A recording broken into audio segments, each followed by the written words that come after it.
What's up, guys? Welcome to gwhisky. I'm Jeff. This is a channel where I offer my thoughts and opinions on a specific whiskey, and if you stick around to the end, I'll be giving it a score as well. If that sounds interesting, hit subscribe down below, and with that out of the way, let's jump into our review. Today we're looking at the Glenglassaugh 12-year-old. Stick around.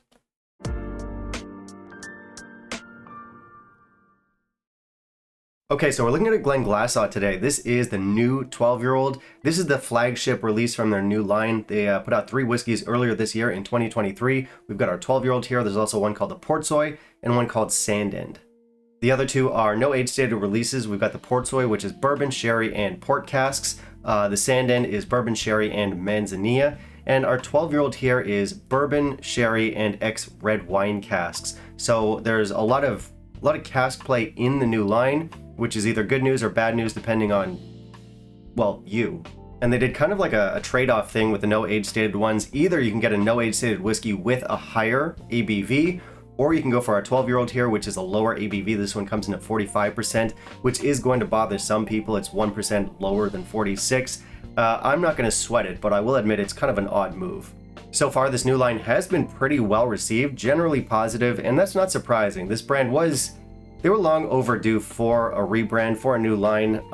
They were mothballed a while back for like 20 years or so. They came back into production in 2008, and I guess now in 2023 they've got enough older stock to play with, and they feel ready for their close-up. Back under the old ownership, which was Billy Walker and friends, who had a few distilleries under their belt. They had Glenglassaugh, they had Glendronach and Ben Riach, and Glenglassaugh was always kind of the black sheep of that group. Glenglassaugh's sister distilleries, which were Glendronach and Ben Riach, were always much more popular than they were. They would get invited out to ballroom dances with handsome princes. Meanwhile, Glenglassaugh would stay at home and sweep with mice. And then, lo and behold, a fairy godmother came along, and by fairy godmother, I mean corporate multinational, and these guys had big plans for Glenglassaugh, so they spruced it up, they gave it a makeover, and they got a shiny new glass bottle.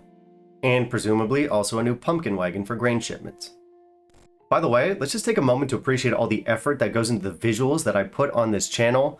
Believe it or not, I've never even taken a Photoshop class in my entire life. I mean, look at that. It's masterful. Anyway, I'm sure the new owners are hoping that Glenglassaugh can now become the belle of the ball, or at the very least, sell more than it used to, which I can't imagine would be very hard because prior to the rebrand, these guys were not popular. And that's not to say they were bad. They were fine, although they were a little bit on the younger side, especially the earlier releases for obvious reasons. But no, they were decent whiskeys. I think they just failed to make an impression. And not just an impression on me, an impression on the whiskey community on the whole.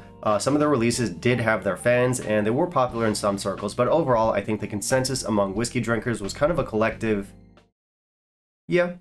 But now they've got their flashy new rebrand, they're looking good, they're feeling confident, they're ready to take on the town, they're ready to, just be the talk of the town, paint the town red, do a bunch of things to the town.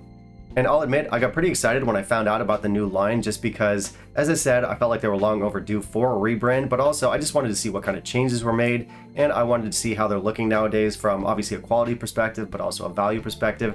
So let's see how it all worked out. Let's jump into our review. In the meantime, if you'll kindly leave a like down below, that'd be greatly appreciated. For specs, as I said earlier, this one comes in at 45% ABV. I don't know if it's chill filtered, but I assume that it is because I haven't seen any Scotch mist. It is natural color.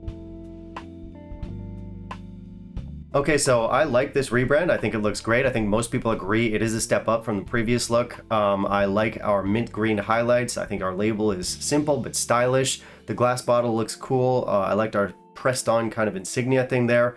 Overall, I think it's a really solid rebrand. It does catch the eye, and I'll give it 4 out of 5 for presentation. It doesn't say anything about color or chill filtration on the bottle. I don't have the box. The box might mention that it's natural color. I'm not sure. In terms of information, we are a little bit lacking. It does, however, give us the casks and some very basic tasting notes. But overall, the look is good. And yeah, for info, room for improvement. Okay, so I didn't add any water here. Right away on the nose, I get a lot of cask influence. Now, there were no port casks used in the production here, but initially I thought it was like a port nose that I was getting here. Obviously, that fruitiness is coming from the wine casks, and it is quite forward. I get stuff like dark berries, blueberries, cherries, figs, orchard fruits like peaches, apricots. There's lots of caramel here. I get jam on toast. I get banana muffins. This is slightly salty. Nice nose, good complexity. On the palate and finish, we get a decent texture here. I get lots of caramel, salted caramel. I get lots of figs. This is quite jammy with a lot of dark berry notes. We get that wine influence with plenty of tannins, plenty of spices. There's a lot of nuttiness in this. So I'm getting stuff like hazelnuts and almonds. This is slightly coastal. It's slightly salty, more so than what was suggested on the nose. I wouldn't go so far as to say this is an extremely coastal whiskey, but those elements are in here. Our finish here is on tannins, salt, and roasted nuts. Okay, so this stuff is pretty good. I think our brand is headed in the right direction. It is a bit funny though, because I would never guess that this is Glenglassaugh. Like, it's just so far removed from the Glenglassaugh that I know. It has nothing to do with stuff like the Evolution or the Revival or the Torfa. Of course, the heavy cask influence does explain that, but yeah, if you're looking for a bottle that kind of carries the torch from the old range, this doesn't really do that. At least the 12-year-old doesn't really do that. This is a new direction for them, but again, it is good. Yes, it's cask forward, but I think our cask play was good, and those casks did impart some nice complexity. Now, personally speaking, I'm the type of guy that's always looking for like a signature from the distillate, and I want the distillate to talk. I prefer whiskeys that aren't overwhelmingly cask forward. I wouldn't say this is overwhelmingly cask forward. Definitely cask forward, yes, but it's not overbearing. That being said, if you are looking for a lot of distillate here, you're not going to find it. There is some saltiness in here. We have some brighter fruity notes from the distillate. It's definitely mostly the casks that are talking here, and that's not a bad thing. Like, that's just the style of the whiskey. I tend to like a lot of lighter, brighter whiskeys, but this one, for what it is, it's well executed, so I can't really fault it. What's nice here is that it is sweet, but it doesn't get too sweet. If you look at another 12-year-old, Glendronach is a good example. For me, that's a little bit too sweet and simple. I think this one has a lot more going on. It's 2% higher in terms of ABV, but just in terms of the cask play and the cask influence here, we get more complexity, we have more intensity of flavor, and just generally speaking, a better balance. I do get shades of Rachel Barry's style here, similar to what she did with Ben Riach. She kind of leans on 3 different casks. It's often bourbon, sherry, and maybe something else in the mix. And she did that with Ben Riach a lot. She's doing that here too.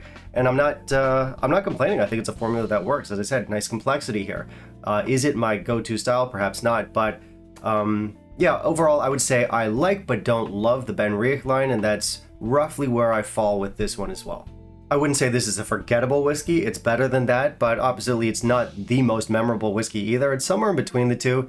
It is interesting enough, it is unique enough, and it's definitely well made. This is one that I'm happy to drink. I might even buy it again down the line. And beyond all that, this has kind of sparked my interest in trying the other two from the range, which I hear are better still than this one. As for our 12, I like it. I'm going to land on a score of 85. I think you're getting a very good whiskey here. And even though I might not seem super excited about it, I do want to stress that A, it's a warm 85, and B, this is going to be more complex and even a little bit more sophisticated than most entry-level 12-year-olds out there. So who's this for? I'd say this is for people who are maybe fans of the Ben Riach core range. I feel like this does do things similarly. If you like your cask forward whiskeys, I'll even say this, if you're looking for a fair amount of complexity but don't want to spend too much, I do think this is a great option. I think it's a step in the right direction for Glenglassaugh. Curious to try the other two. This one, yeah, it's recommended. So for value, I think this is a pretty good buy. I do think it's worth the money. Yeah, maybe it's not my go-to style, but it is really solid quality, and I think you're getting a lot for the money that you're paying. I paid about just under 40 US, so roughly 30 pounds, and I think that's a great deal. So yeah, as far as value goes, also recommended. All right, that's it for me today, guys. Thank you very much for watching. If you want to help out the channel, I do have the Patreon. Otherwise, you can like, comment, subscribe. Always appreciated. And I want to hear your thoughts. Have you tried the new Glenglassaugh 12? What are your thoughts on that one? Have you tried the other two? The what are they called? Portsoy and Sandan. Have you tried those two? What are your thoughts on those? Finally, down below in the comments, you can let me know what you want to see me review down the line, and I'll keep it in mind. Bye, guys.